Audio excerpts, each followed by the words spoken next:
คือสิบ่ปะกันโดยแต่ว่ามาเพิ่นว่ามาเจอพ่อกับหมายเนี่ยเปลี่ยนแปลงปรับโหลดเปลี่ยนใจไปฮักเขาเลยกันสมมุติว่ามันไปบ่โหลดมันกลับคืนมายังมักยังหักพอยังสิแต่งเอาใหม่ได้แต่งเอาใหม่แต่งเอาอีกโอ้โชว์นี้ถือว่าตกประกรรมลำบากและเมียกับป้าแล้วพี่น้องบ่ฮู้ว่าสิไปทางใดอยู่ก็อยู่ดินพอเท่าอันนี้นะดินพอเท่าเดือน12แล้วเขาไล่นี้โดยเมียลูกสาวเขาป้าแล้วเขาก็จะให้ออกแล้วบัดนี้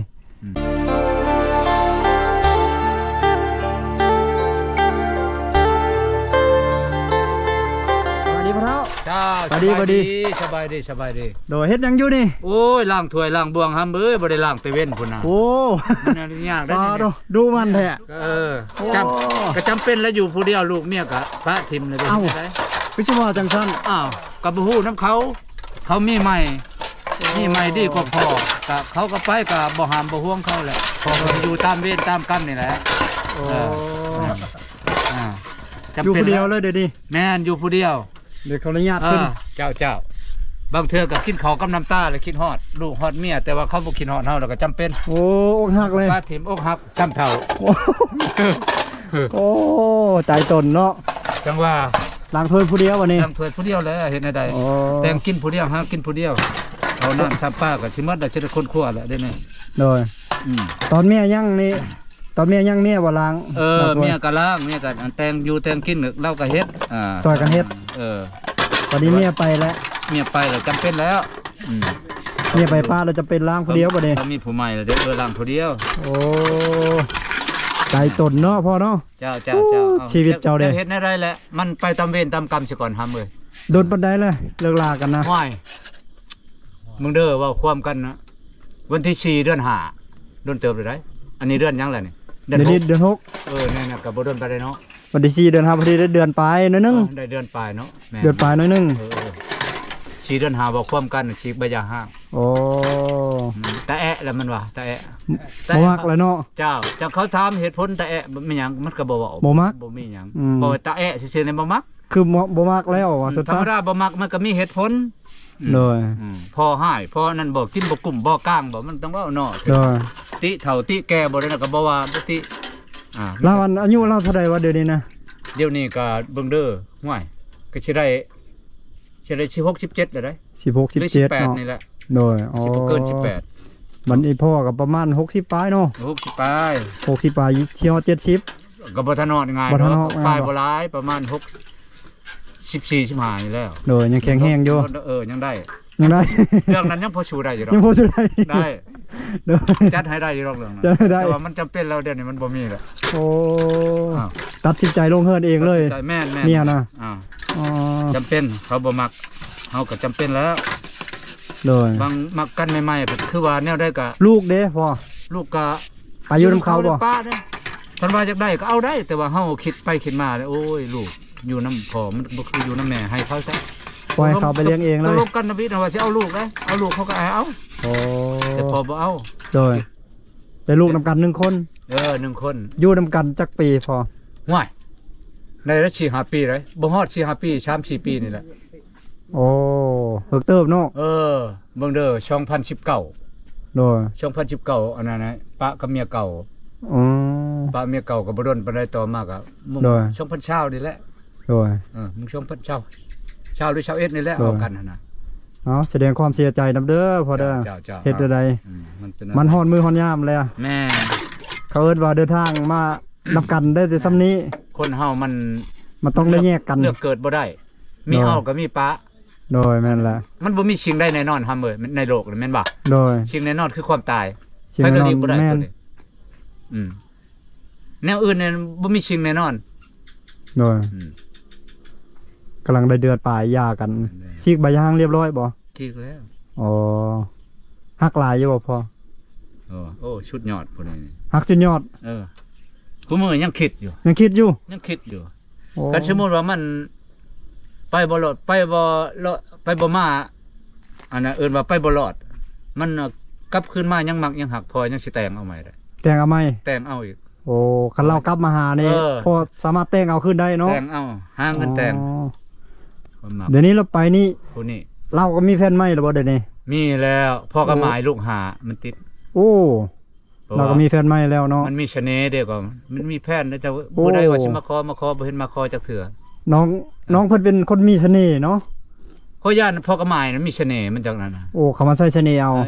ชุคนชุมีเสน่ห์แหละ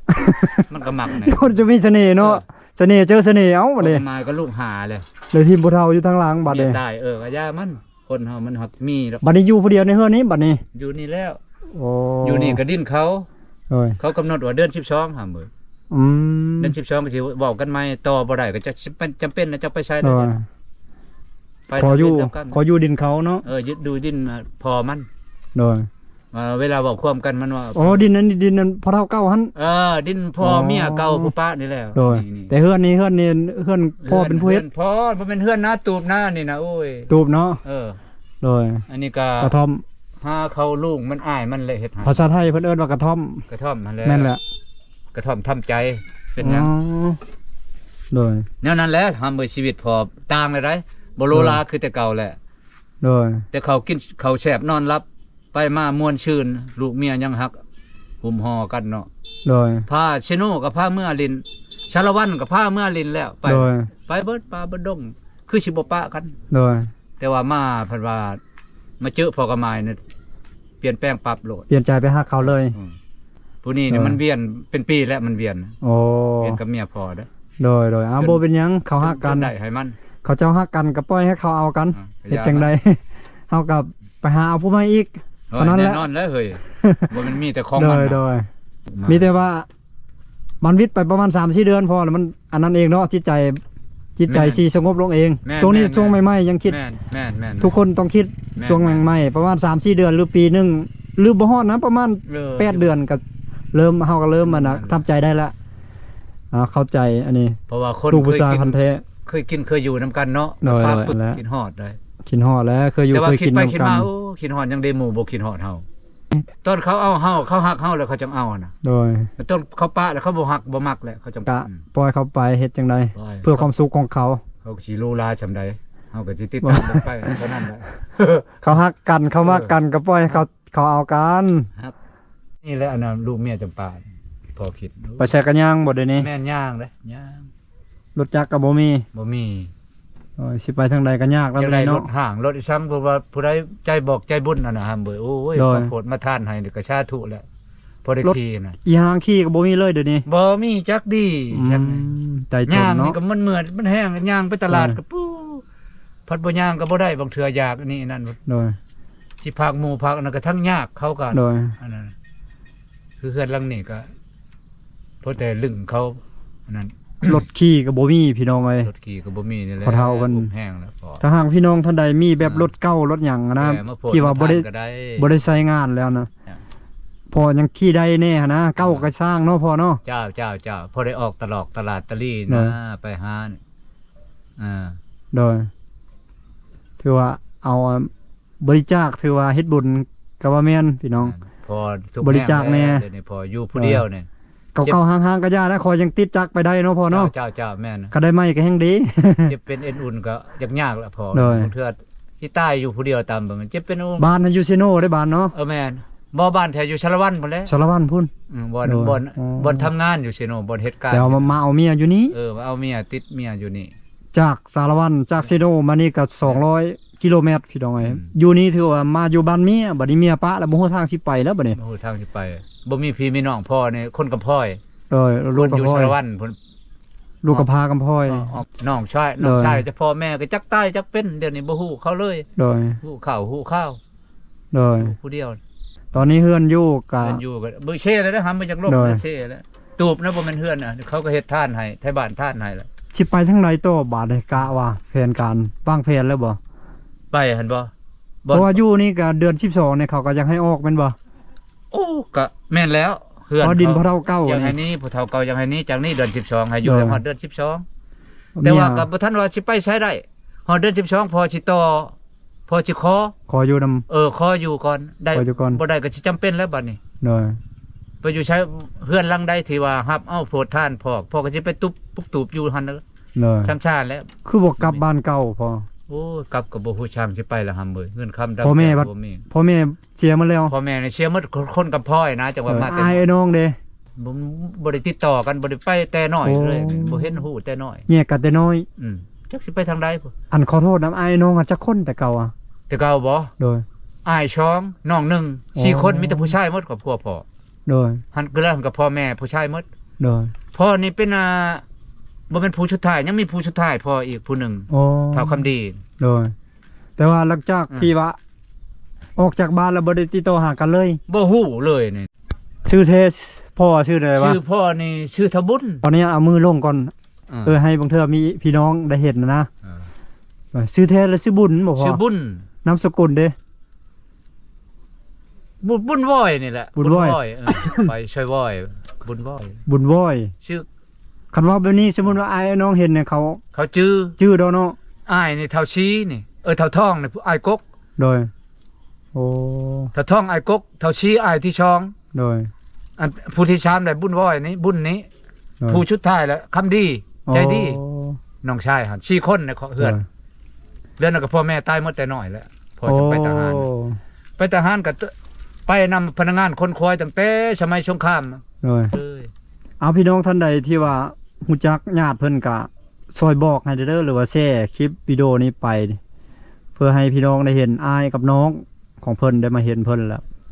มาหามาแวะมายามติดต่อหาแน่นะ อ้าย ช่วงนี้ เฒ่า นี่ ท้องชื่อเฒ่าชี้ผู้ที่ช่องอ้ายเฒ่าท้องเฒ่าชี้ ช่วงนี้ถือว่าตกประกรรมลำบากและ ลำบาก เมียกับป้าแล้วพี่น้อง เมีย บ่ฮู้ว่าสิไปทางใด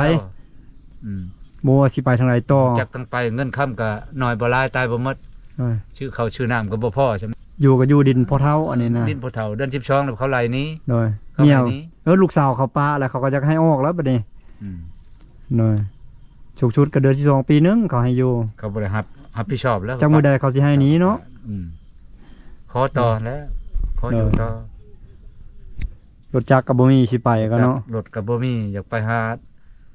สืบหาเท่าไปยากเงินค้ำกับบ่มี โดย เขาก็สิหมดแล้วหามือเขาก็ โดยอ๋ออยู่ผู้เดียวเนี่ย ยังประมาณ ได้ครูอยู่ ช่วงค่ำ แต่ครูอยู่2คนแค่นี้พอได้หมู่แอนหมู่ลมเนาะ ๆขนาดแล้วจังว่า โดย นั่นแล้ว เอานี่ก็สิได้กลับแล้วได้มืดค่ำแล้วพอดีมืดพอดี อันนี้นอนอยู่บ้านพักนี่ติ โดยแม่นล่ะ แน่แค่แน่ด อ อยู่ ก ในเมือง คำก็บ่เป็นหยังคือ เอ้า คือว่าสิกลับเซโนเลยยัง เอาน้ำจีน้ำใจให้ โอ้ย หนึ่งใบแดง สาธุเด้อ โดย ให้ได้บุญได้อัน โด นั้น ย เด้อ โดย อันเด้อให้มันมาคืนนะทบช้ำชีเท่าตัวนี้ โด เด้ ย อให้พ่อชำนี่อันนั้น มีโอกาสสิมาแวะเยี่ยมยามไหม เจ้า โดย นั่นแล้วพอ โอเค อยู่ผู้เดียวชงงกเลยเดี๋ยวนี้ โดย อืม เอาทุกคนได้สิได้กลับแล้วบัดนี้ เบาลัดเนาะ โดยเบาลัด มีแล้วนั่น โดย มีแล้วเบอร์ลูก มีอยู่เนาะ มี โดยเอาสู้ๆต่อไปเฮ็ดได้ ไอ้ช่าง มีแต่ว่าคันเขากลับมาเฮาก็พร้อมเอาคืนเท่านั้นแหละเนาะ เอาได้ โดยเอา ยมรับคือเก่า บัดนี้สิได้กลับแล้วได้ลำลาทุกคนไปก่อนเอาสบายดีบ๊ายบาย เจ็บจะได้ใครยามีเด้อ สาธุโดย นั่นแหละมาเยี่ยมมายาม